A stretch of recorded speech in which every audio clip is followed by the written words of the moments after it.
Com 23 itens reconhecidos internacionalmente, o patrimônio histórico e cultural brasileiro lida com obstáculos estruturais à sua manutenção.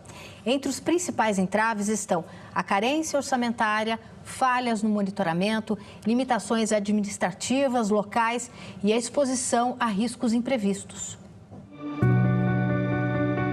11 mil metros quadrados projetados por Oscar Niemeyer, tombados como patrimônio histórico, seguem vazios há mais de uma década. Neste prédio deveria funcionar o Pavilhão das Culturas Brasileiras, um museu com cerca de 15 mil itens, entre artefatos, obras de arte e registros da diversidade dos povos originários. Mas tudo está encaixotado. Nesses 12 anos, foram 3 gestões diferentes. O que se pretendia como instituição foi também mudando, pelas gestões, também pelo tipo de acervo, como ele é abordado hoje, um acervo mais popular, que hoje tem um outro status, uma outra abordagem e uma outra valoração desse acervo. E também uma adaptação do projeto, porque ele tinha sido pensado para o prédio inteiro, Hoje ele vai ficar com um pouco mais de 1/3 do prédio, então tem toda uma adaptação de infraestrutura, técnica para o acervo, e das exposições. Assim como o Pavilhão das Culturas Brasileiras, mais de 390 museus do país estão fechados. Isso é quase 10% do total registrado no Cadastro Nacional de Museus, órgão vinculado ao Ministério da Cultura, que coordena políticas para o setor. São Paulo, Minas Gerais, Rio de Janeiro e Rio Grande do Sul concentram a maior parte deles.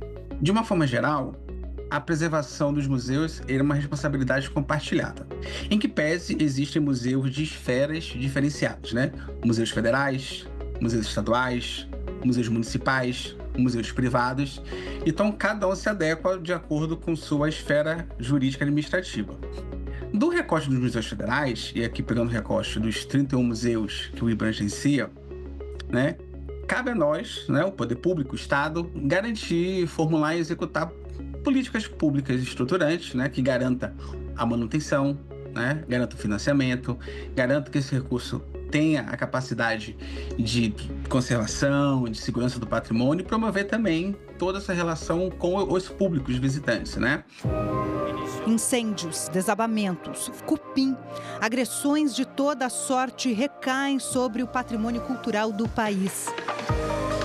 5 de fevereiro de 2025, o teto da Igreja de Ouro, no Centro Histórico de Salvador, na Bahia, caiu, matando uma turista. Um ano depois, a Igreja de São Francisco de Assis, considerada uma das 7 maravilhas de origem portuguesa do mundo, continua fechada ao público e com obras paradas. A Ordem dos Franciscanos, responsável pelo local, anunciou uma campanha nacional, Abrace São Francisco, para arrecadar recursos e restaurar o imóvel. A iniciativa tem como exemplo a arrecadação feita para a Catedral Notre-Dame, em Paris. A Igreja de Ouro precisa de mais de 120 milhões de reais. O Instituto do Patrimônio Histórico e Artístico Nacional garantiu investimentos de 20 milhões de reais através do novo Programa de Aceleração do Crescimento, o PAC. No Rio de Janeiro, um incêndio de grandes proporções no Museu Nacional, em 2018, destruiu 85% do acervo de 20 milhões de itens histórico e científico acumulado ao longo de 2 séculos, incluindo documentos, fósseis e coleções de arte. O orçamento para a recuperação foi estimado em 380 milhões, dos quais 254 milhões foram gastos na primeira fase das obras. O museu foi reaberto ao público parcialmente no ano passado. As tragédias no Rio de Janeiro e em Salvador acenderam um alerta sobre a conservação de edificações tombadas em todo o território nacional. Segundo o IPHAN, pelo menos 100 igrejas históricas estão em condições precárias. Essa era a situação da Igreja dos Aflitos, construída em 1779 e hoje espremida numa rua sem saída no bairro da Liberdade, no centro de São Paulo. O restauro começou no ano passado. Essa área chamuscada, mais escura, do altar aqui da Capela dos Aflitos, mostra a altura que o fogo chegou durante um incêndio nos anos 90. Agora, com a restauração, o velário será nessa área externa e todo de concreto para reduzir o risco de incêndio.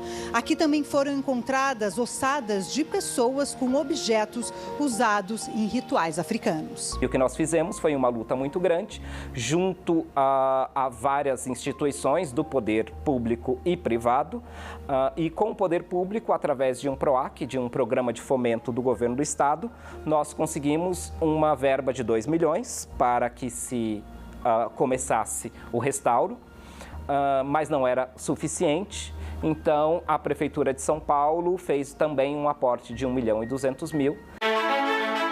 Essa é a paróquia de Nossa Senhora da Conceição, em Santa Maria, no Rio Grande do Sul, em 2026.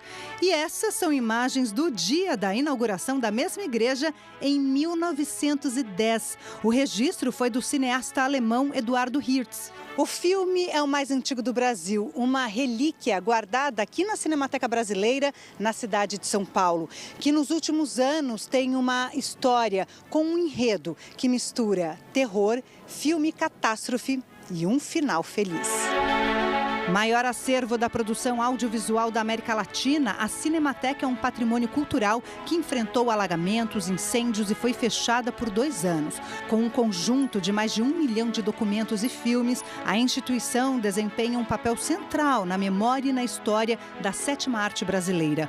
E uma grande mobilização reunindo a classe cinematográfica, a sociedade civil no Brasil e no exterior e poderes públicos ajudaram na defesa e retomada da instituição, que é administrada por uma organização social, a Sociedade Amigos da Cinemateca. Ela foi reaberta inicialmente com 20 técnicos, com um recurso que nós conseguimos para reabrir a Cinemateca, um recurso pequeno.